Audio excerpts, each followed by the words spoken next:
बिस्मिल्लाहिर्रहमानिर्रहीम। मैं हूं तैमूर अहमद और आप देख रहे हैं हमारा यूट्यूब चैनल और Facebook page we can do it. दोस्तों, पिछली वीडियो में हमने कर्ज़ देने पे बात की थी, तो ये उसका पार्ट 2 है और इसमें हम बात करेंगे कर्ज़ लेने पे।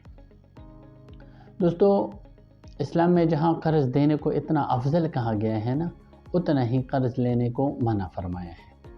बल्कि बहुत सेवेयर हालात में अगर आप बिल्कुल भूखे मर रहे हों या कोई बहुत बड़ी प्रॉब्लम हो गई हो तो दिन आप कर्ज़ ले सकते हैं। अदरवाइज़ अगर थोड़ा सा भी गुजारा हो सकता है और थोड़ी सी भी आप अपनी मैनेजमेंट बेहतर बना सकते हैं तो कर्ज़ लेने को मना फरमाया है। कर्ज़ लेने को बिल्कुल पसंदीदा अमल नहीं कहा गया है। ऐसा क्यों है? जब हम कर्ज़ देते हैं तो उसके लिए बहुत ज़्यादा बशारत है और बहुत ज़्यादा अच्छी बात है कर्ज़ देना, लेकिन उतना ही कर्ज़ लेने को मना फरमाया है। वजह ये है कि जब हम कर्ज़ ले रहे होते हैं तो तब तक हम सब कुछ आलमोस्ट मान रहे होते हैं कि मतलब इतना टाइम के बाद मैं ये वापस करूँगा और ये मैं ये कर दूँगा, मैं वो कर दूँगा।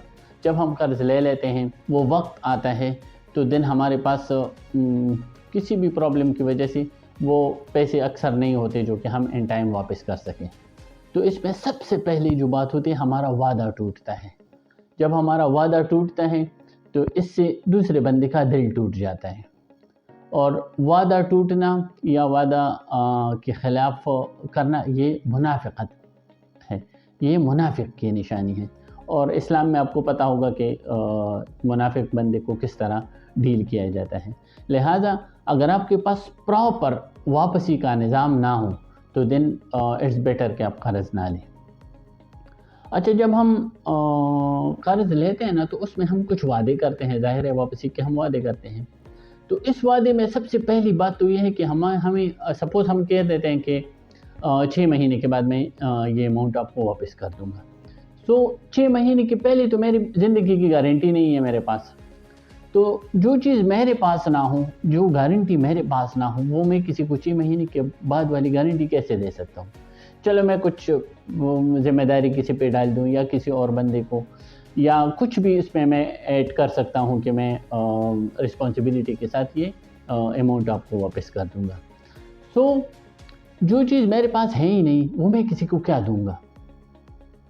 अच्छा, कुछ जगहों पे ऐसे है कि हमारे अक्सर लोग कर्ज़ जब लेते हैं ना तो वो देने के इंटेंशन से लेते ही नहीं है। वो यही समझ रहा होता है कि जब ये टाइम पूरा होगा तब की तब दे की जाएगी, अभी मैं अपना उल्लू सीधा कर लूँ या अपना मसला हल कर लूँ। तो जब आपके दिल में इतना बड़ा खोट हो तो दिन आप किस तरह ये वापस कर सकते हैं? और जब आप की नज़र दूसरों के पैसे पे हो, दूसरों की जेब पे हो, दूसरों के फैसिलिटीज़ पे हो, तो दिन आप कभी भी इस पोजीशन में नहीं हो सकते कि इस कर्ज़ को प्रॉपर्ली वापस कर सकें। अच्छा, जब हम हमारे मसले होते हैं, जब हम कर्ज़ लेने का डिसाइड कर लेते हैं, तो मेरे ख़्याल में कुछ बातें खुद से पूछनी चाहिए कि यार ये मैं कर्ज़ क्यों ले रहा हूँ? ये काम कितना ज़रूरी है? हाँ, या ये कोई काम है या ये कोई आसाइश है? अच्छा, जब मैं ये कर्ज़ लूँगा तो इससे मैं कोई फ़ज़ूल रस्में तो नहीं करूँगा।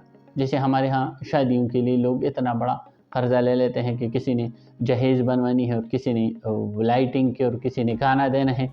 जो चीज़ें ज़रूरी नहीं है उसके लिए बंदा इतना बर्डन क्यों ले? तो जो काम हम इस कर्ज़ से चलाएंगे वो काम कितना ज़रूरी है? ये इतना ज़रूरी है कि मैं उस बंदे को भी नाराज़ कर लूँ, मैं इवन अल्लाह ताला को भी नाराज़ कर लूँ, मैं गुनाहगार भी बन जाऊँ कि मैं अपना वादा पूरा न कर सकूँ। अच्छा, मेरे पास इसके लिए कोई प्रॉपर प्लान है? अगर ये कोई प्रोडक्टिव काम है, ये कोई बिज़नेस है, तो देन यू कैन से कि हाँ चलो 6 महीने के बाद इसका जो प्रॉफ़िट आएगा वो मैं शेयर कर लूँगा, या इतने पैसे मेरे पास आ जाएंगे कि मैं अपना कर्ज़ इससे उतार सकूँगा। सो इसमें तो कोई वो बुरी बात नहीं है कि आप फॉर द टाइम बीइंग किसी से थोड़ा सा हेल्प ले लें। जब आप किसी से कर्ज़ लेते हैं ना और वापस नहीं करते तो इसके आफ्टर इफ़ेक्ट्स क्या होते हैं? एक तो वो बंदा जिसके पास अच्छी भली دولت ہے وہ لوگوں کو قرض دینا بند کر دیتا ہے، اس لیے کہ اس کا پہلا ایکسپیرینس اچھا نہیں ہوتا۔ اب اگر آپ اپنا وعدہ پورا نہیں کریں گے نا تو آپ بہت ساری ضرورت مندوں کا راستہ روک لیں گے، کیونکہ آگے اس کے پیچھے کوئی جائے گا تو وہ اس کو قرض نہیں دے گا، اس لیے کہ اس کو قرض پر واپس کرنے میں، لینے میں یا واپس کرنے میں پرابلمز ہوتی ہیں۔ ایک آپ نے اپنے ساتھ برا کیا، دوسرے آپ کے تعلقات خراب ہو گئے، کیونکہ وہ بندہ ظاہر ہے پھر آپ کو منہ تو نہیں لگائے گا نا، لیکن آپ نے ایک آنے والے ایک ضرورت مند بندے کا راستہ روک لیا، کیونکہ اگر اس کو اب جینون اس کی ضرورت ہے، سب کچھ ٹھیک ہے اور وہ چاہتا بھی ہے یا وہ واپس کر بھی سکتا ہے، لیکن وہ اس کو پھر ٹرسٹ نہیں کرے گا، لہٰذا آپ اس معاشرے میں ایک بہت بڑا ٹرسٹ ڈیفیسٹ کریٹ کر رہے ہیں۔ لہٰذا کوشش کریں کہ کسی سے قرض نہ لیں۔ ہاں اگر کوئی پرابلم ہے، اگر لینی پڑ رہی ہے تو اس کی واپسی کا آپ کے پاس پراپر پلان ہونا چاہیے، اور ہو سکے تو یہ سب کچھ ریٹن ہونا چاہیے، کیونکہ اسلام میں ہر ایگریمنٹ بہت چھوٹی سی چھوٹی بات پہ اگر آپ اس کو ریٹن فارم میں لائیں گے، اگر اس کے ایک دو گواہ ہوں گے تو آگے چل کر آپ کو بہت زیادہ پرابلم سے یہ بچایا جا سکتا ہے۔ قرض نہ لیں، اور اگر لیں تو اس کو پراپرلی پھر اینڈ ٹائم واپس کریں تاکہ آپ کے تعلقات بچ جائیں۔ اگر آپ اس کو بینکنگ پوائنٹ آف ویو سے دیکھیں گے نا تو جیسی آپ کی اچھی کریڈٹ ہسٹری ہوگی اتنا ہی آپ کو زیادہ لون ملے گا، لہٰذا نارمل لائف میں اگر آپ کسی سے لون لیں گے اس کو پراپرلی واپس کریں گے تو دن آپ کو اس سے کہیں زیادہ اچھا لون ملے گا۔ لیکن یہ آپ صرف بزنس پوائنٹ آف ویو سے کر سکتے ہیں، اگر میں نے گھر بنوانا ہے، میں نے بیٹی کی شادی کرنی ہے، اس کے لیے لون لینے کی کوئی ضرورت نہیں ہے۔ آئی ہوپ میں نے اپنی بات سمجھا دی ہوگی، لیکن یہ دو ایسی باتیں ہیں جو کہ بالکل مشرق مغرب ہے، لون لینا اور لون دینا، یہ دونوں بالکل آپس میں اس کا کوئی میچ نہیں ہے، لہذا جہاں تک ہو سکے اگر آپ کسی کے ساتھ بھلائی کر سکتے ہیں تو مچ مور بیٹر آپ کریں، لیکن اگر آپ بچ سکتے ہیں قرض لینے سے تو بالکل خود کو بچائیں، یہ آپ کی زندگی میں بھی سکون لائے گا اور دوسروں کی زندگی میں بھی۔ تھینک یو، خدا حافظ۔